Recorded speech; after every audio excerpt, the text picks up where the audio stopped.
hockey teams look to keep their hot streaks alive. Plus, we're bringing you 2 live in-studio segments to break down this week's biggest news. All that and much more coming up right now. Sports Paws starts right now.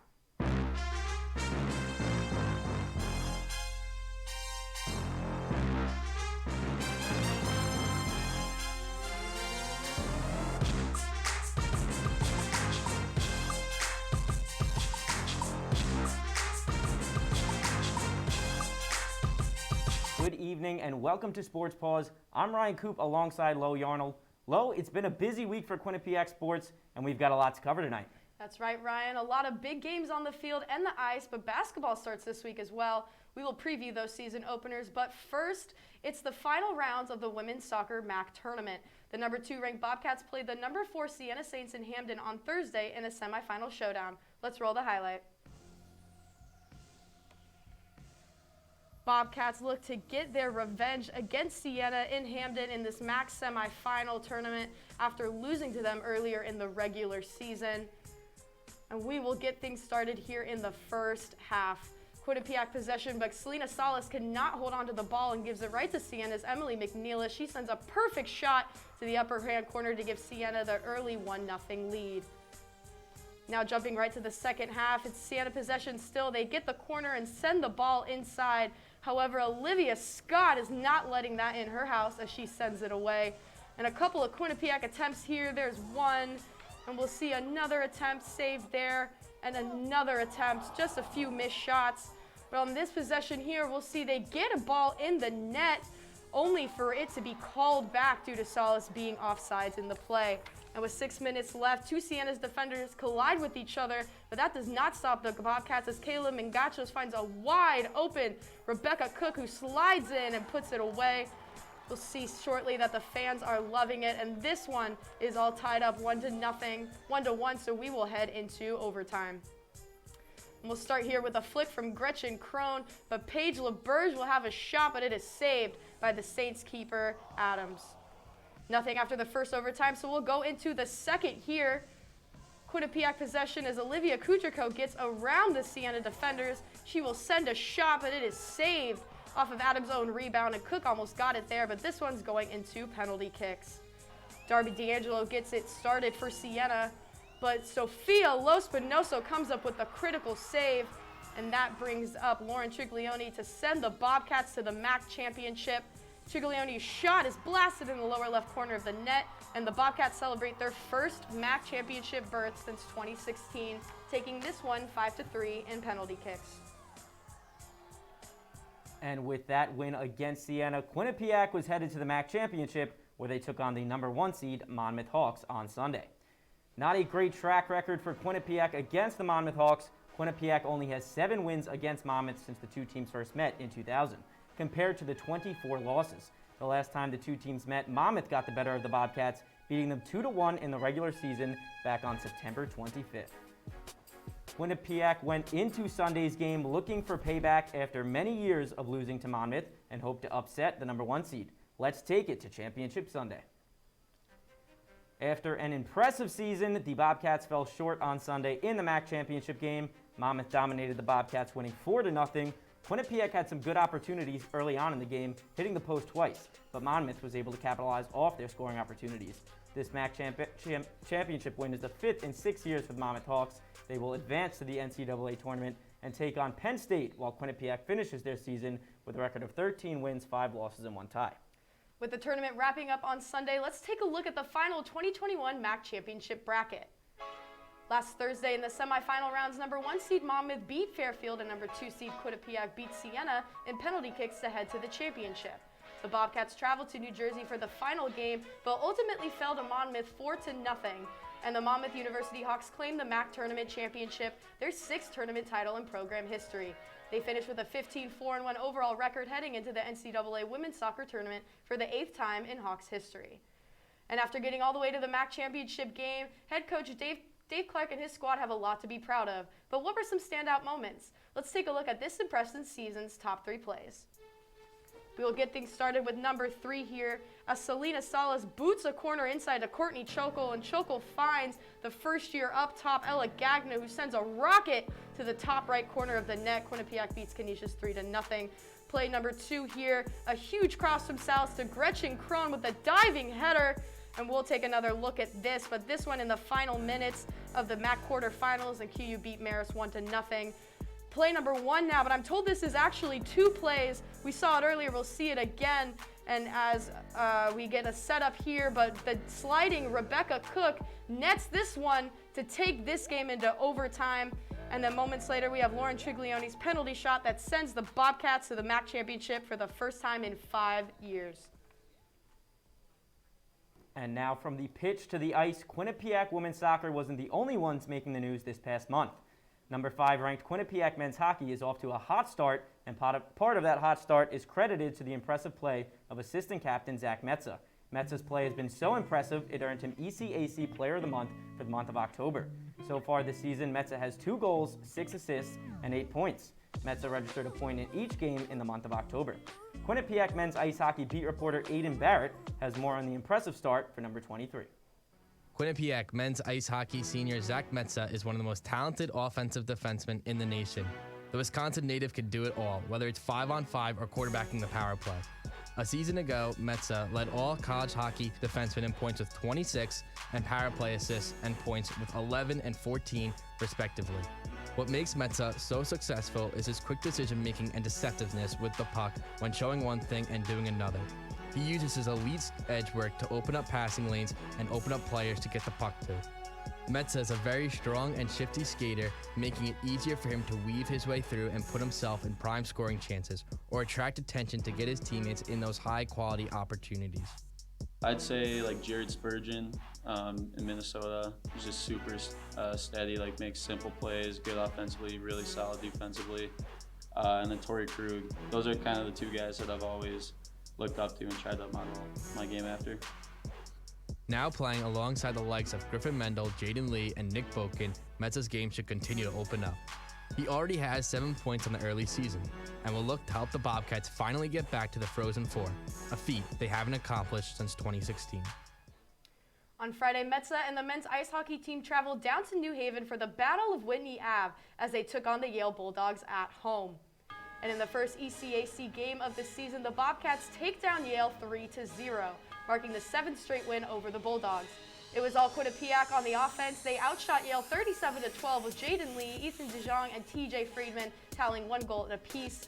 First-year goalkeeper Yaniv Peretz gets his 2nd shutout of the season with 12 saves as Quinnipiac improves to 6-1-2 overall and 1-0 in conference play.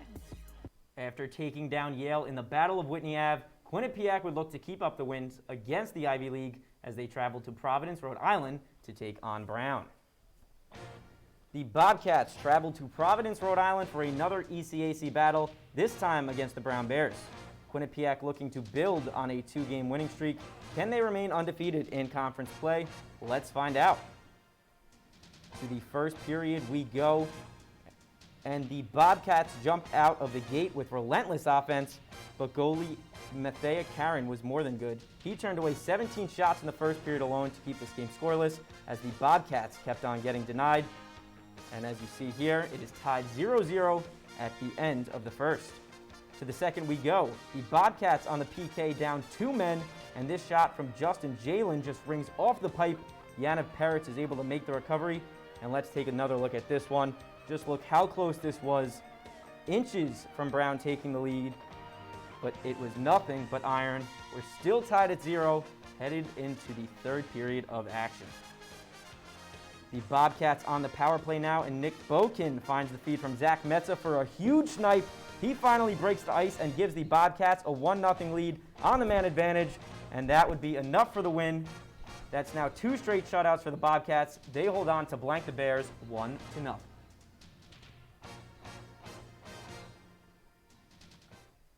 The ECAC Hockey Weekly Awards were announced today, and one Bobcat came away big. After back-to-back shutout performances on the road, first-year goalkeeper Yaniv Peretz received the MAC Goaltending Goalie of the Week award. Against rival Yale and Brown, Peretz made 12 saves in each game and tallied 6 total ECAC points. He leads the nation in goals against average with a minuscule 0.74 and his saves percentage of .953 and is 3rd overall in the country. We're now joined by men's ice hockey beat reporter Ethan Logue live in studio. Ethan, the men's team seems to be rolling pretty good right now, but in your eyes, where do they stand in the conference following the weekend? Yeah, thanks, guys. I think this question all depends on what you look at when it comes to the Bobcats record.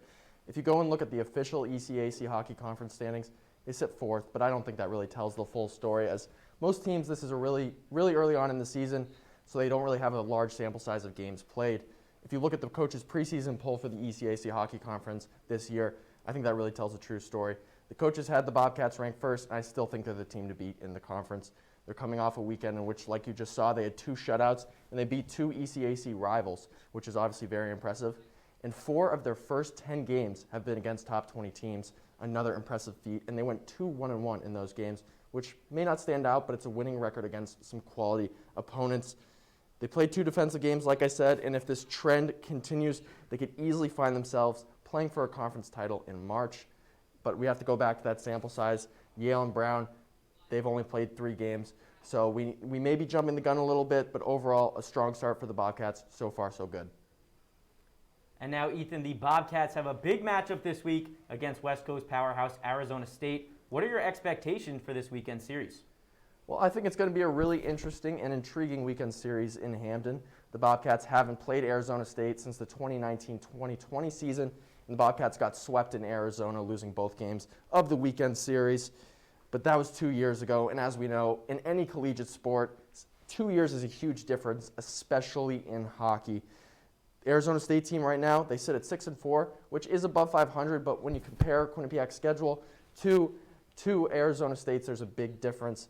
I think Arizona State's only played 1 top 20 team in Denver, and like I mentioned earlier, Quinnipiac's played 4, number 5 North Dakota twice, number 6 Boston College, and number 18 Northeastern. So when you look at these quality of opponents, it's just a big difference, as well as just overall the quality, like I said. And you have to remember that this is just going to be a really interesting series, I think. It's just, you look at Arizona State's offense compared to Quinnipiac's defense. Arizona State averaging almost 4 goals a game to Quinnipiac, like you saw, shutting teams out, 4 shutouts. So offensively and defensively, it's going to be interesting. 10 games into this season, Ethan, what Bobcats players have stood out to you so far? Well, I think 3 players have really stood out, as well as a phase of the game that the Bobcats have played. I think the 3 players that have stood out, in my opinion, are Jaden Lee, TJ Friedman, and of course you have to go with Yaniv Peretz. We'll start with Jaden Lee. He's really blossomed so far in his junior year. Only 2 points in 10 games, both of them being goals, but I really don't think that tells the full story. He's generating a lot of offense, he's creating a lot of opportunities for teammates, and overall he's just creating a lot of chances.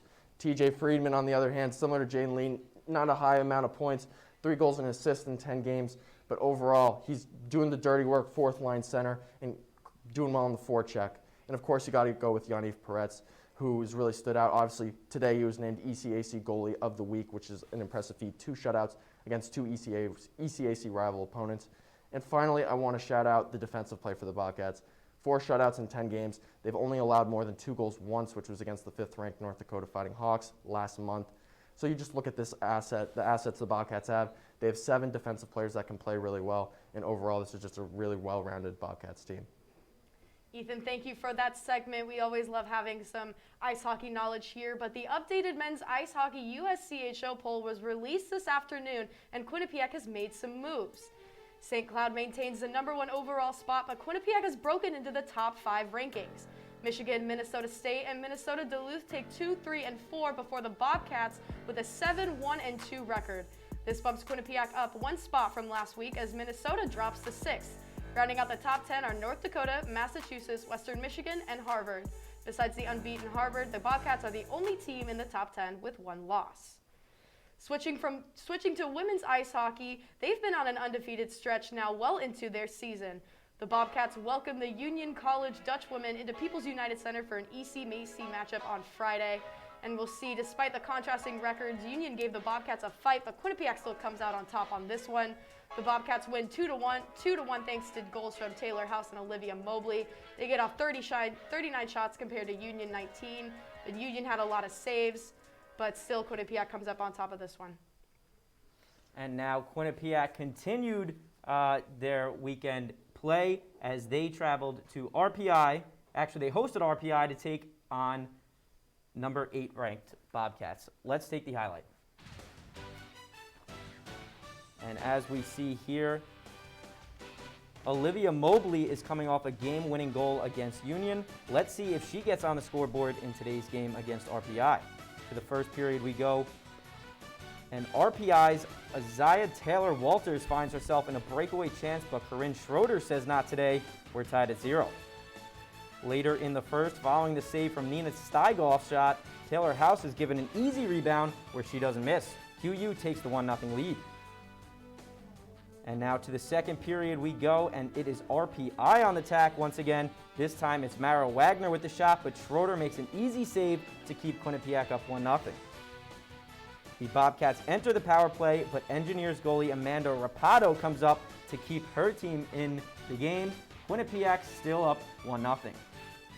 To the third period we go, and this time Quinnipiac is on a 5-on-3 power play as the unit was looking for an opening in the point where House finds Sadie Peart inside, but once again, Rapato steps up for RPI, and Quinnipiac is only leading 1-0. Now Quinnipiac looking for the final kill, and House is looking for her second goal, but Rapato denies the opportunity. That was okay for Quinnipiac though, because they hold on to beat RPI 1-0.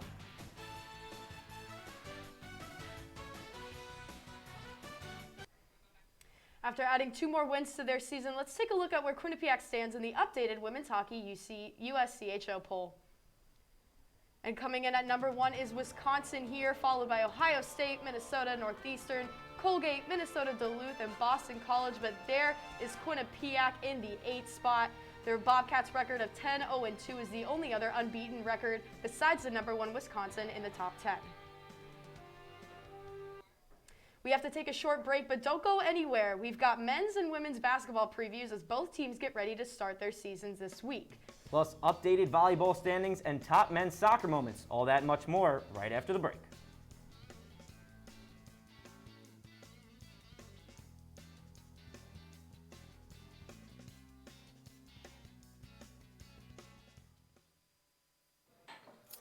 What do you think you're doing, Kevin? Was just gonna drive home. There are several warning signs present that you shouldn't be driving. Like hearing voices? Like your text-to-emoji ratio? Oh man, the selfies. Selfie, nailed it. We all have warning signs that let us know that we're probably not okay to drive. Mine is pretending to be your subconscious. Craig, come on man, let's split a ride home.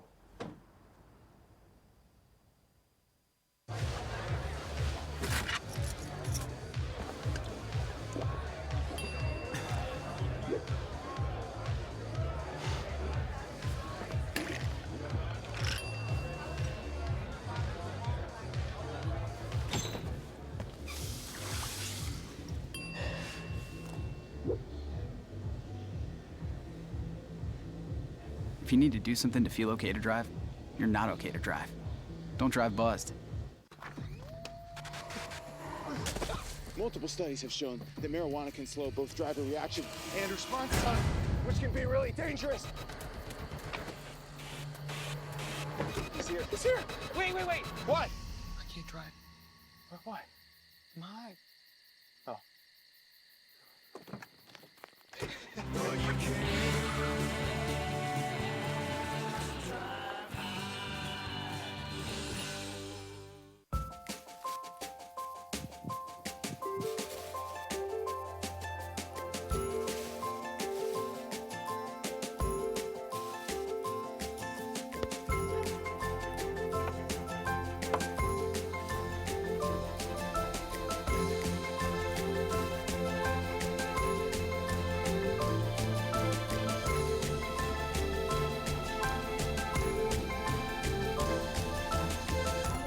Volleyball to Maris, can we come? Welcome back to Sports Paws. Thanks for sticking with us. Plenty of action to cover before we're done, so let's get right back into it.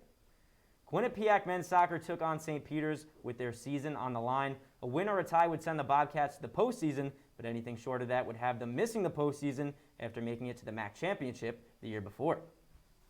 It was a nail-biter in Jersey City on Wednesday. After going down 2-0, Tomas Fikula kept the Bobcats' hopes alive in the 87th minute, scoring on a penalty kick, but that would be all that she wrote. Quinnipiac outshot St. Peter's 11-9, but an impressive performance in net by Galam Meko Brandis would end the Bobcats' season.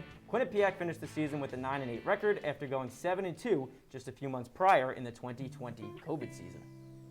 And despite missing the MAC tournament, 3 Bobcats are in 2021 postseason all-conference awards. Junior forward Brog Austin received first-team honors as Quinnipiac's leading scorer with 11 goals and 3 assists for 25 total points. Austin finished second in the MAC in goals per game and third in total points per game. Graduate captain Paulo Soares finished his last season in the Bobcat uniform with second-team honors. The midfielder started 17 games and tallied 2 assists against Manhattan. And finally, first-year Sam McCann makes MAC the all-rookie team. And after the Bobcats ended their season, still some impressive plays throughout the season. So now let's take a look at the top 3 moments of the men's soccer season. Let's head to play number 3, Quinnipiac against Northeastern. Tomas Vicula makes a nice pass to Jordan Bennett. Then Bennett does an amazing pass across the pitch to David Mercado to tie the game at 2. Nice celebration right there. And now we move on to play number 2 where Brog Austin, he'll take the ball and score. And this might not look like a spectacular play, but that was the junior's 10th goal of the season. Austin ended the year with 11 goals. And now we take a look over to play number 1, the top moment of the Quinnipiac men's soccer season. Quinnipiac going against Monmouth, where Jason Budai gets the ball and scores with his left foot in the game, which resulted in the Bobcats winning. A hard-fought season for the men's soccer team, but I can't wait to see what they bring to the table next year. Eric DaCosta will have strong returners to restructure around. Lo, where do you see this team in next year's MAC standings?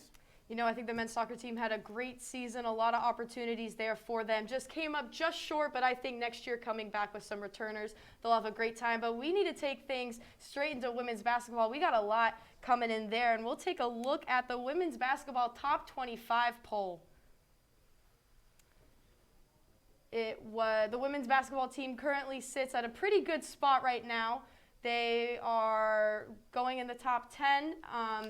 Not the top 10, excuse me. They're number 16 overall. And to round out the top conference, they are looking really good heading into their first game tomorrow. And lots of build-up around this basketball team, but the first challenge of the season starts tomorrow as the Bobcats open up away against Fordham University. It won't be Fordham's opener as they come into tomorrow with a 1-0 record after beating Post University, but the Bobcats are looking to get their first win against a sizable opponent. Last time these two teams played, it was Quinnipiac who came out on top 62-48. But heading into tomorrow, these two teams are evenly ranked with Quinnipiac preseason number 1 overall in the MAC and Fordham number 3 overall in the A10 conference. If you can't make it to the 6 p.m. tip-off, you can watch it on ESPN+. To preview the upcoming women's basketball season, we now welcome on beat reporter Santino Maoni. Santino, thanks for joining us tonight. Who are the top 3 players that Bobcat fans should keep an eye on this season? Thanks, guys. So I want to kick it off. Obviously, women's basketball starting tomorrow, November 9th, and these are my 3 players to look out for for the Bobcats this season. Starting off, Corinne Moretz. She's a freshman coming out of Nauset Regional High School. She averaged about 12.4 points per game last year. She was a decent scorer in high school. And even though there might not be a huge chance that she'll make an impact right away coming into her freshman season, I do think this is somebody you guys need to look out for and somebody that you can see making an impact down the line for the Bobcats. Next up, I have Jackie Grisdale, another freshman. And in her time on her high school varsity team, she averaged a total of 15.5 points, 5.8 rebounds, and 2.9 steals. I'll say that again, 2.9 steals. That's a crazy stat, especially for a high schooler to be averaging 3 steals per game. She's great defensively, off the ball and on the ball. She plays well for team defense as well. She rebounds really well for a 5'9" guard, which can help Quinnipiac with something they struggle with, which is rebounding. She can create second chance opportunities for the Bobcats, as well as close out defensive possessions and prevent second chance opportunities for the opponents. And then lastly, I have Michaela Morris going into her junior year. Last year in her sophomore season, Morris posted up a double-double, putting up 13.7 points per game along with 10.7 rebounds. I think she's going to make a huge jump this year in terms of points. I think she could blossom into maybe a 15, maybe even 20 point per game scorer this year, which the Bobcats will really need, and it will benefit them down the line throughout the season. I expect her to average another double-double. That's something I think she's known for, and that's something she'll do again this year. And Last thing about her, I think her three-point percentage took a massive jump between her freshman and sophomore year. She shot 33% from three-point land last year, and I expect that to be maintained, if not increased, as she adds more to her three-point repertoire. And those are my 3 players from the Bobcats to watch out for this season. Well, thank you, Santino. So Santino named a mix of well-known players and some new faces at Quinnipiac. With more on the new first-year players, we go to basketball beat reporter AJ Fernor.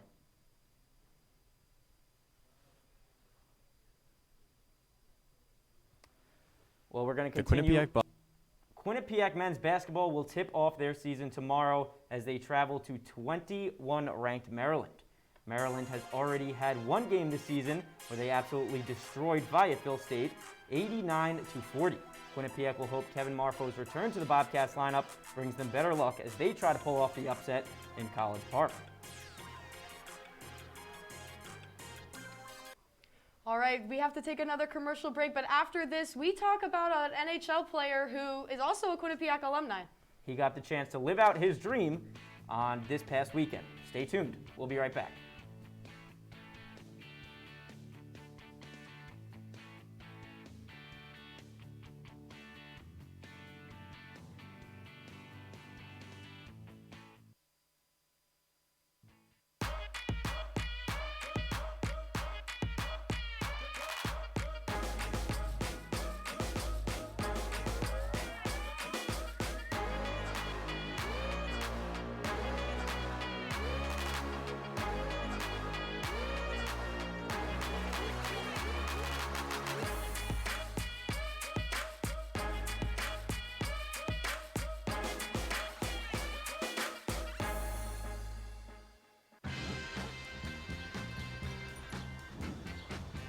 When we adopt a shelter pet, we discover they're a unique mix of all kinds of things. Come on, Jules, spot on this last one.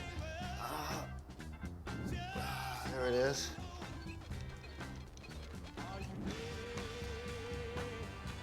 Keep going with it. Leo. They're a little bit of a lot of things, but they're all pure love. I know what you're thinking. I need a job. I need a new career. Well, I've been there. I've been there. I've been there. I wasn't happy with what I was doing. After high school, I didn't have a plan. I just wanted to start working. I got laid off twice, but you gotta keep going. You just need the right skills. Find an apprenticeship. I found a 2-year IT program. I found a medical course online. I'm now a consultant in the tech space. You have more options than you think. You can do this. You will find something. You will find something new.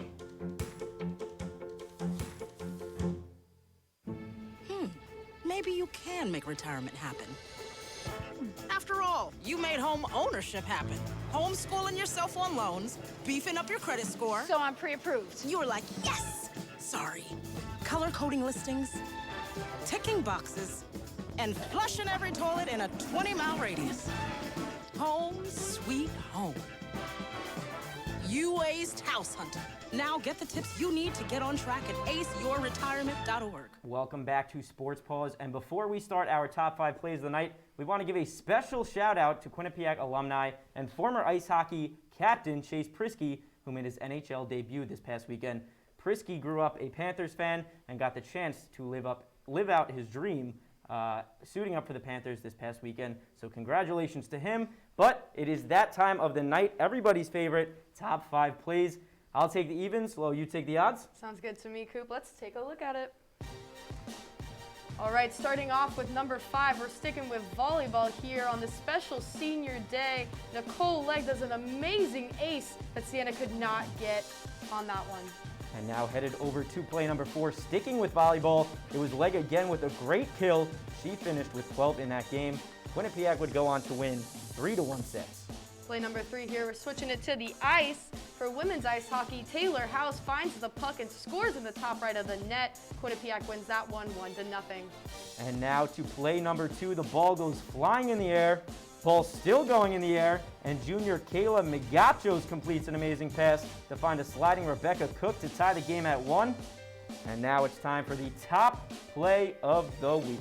That's right, top play here, and guess who? That's right, it's still women's soccer here, and we saw it earlier, we'll see it again. Lauren Triglione looks to win the shootout with a shot to the left side of the net. Quinnipiac defeats Siena in the semifinals, and they win that one 5-3 in penalty kicks. Well, that is all the time we have for tonight. To stay up to date on all things Quinnipiac athletics, make sure to follow us on Twitter at Q30 Sports. You can find even more of our content at Q30TV.com or on our Q30 television app, available for download in the App Store and on Google Play.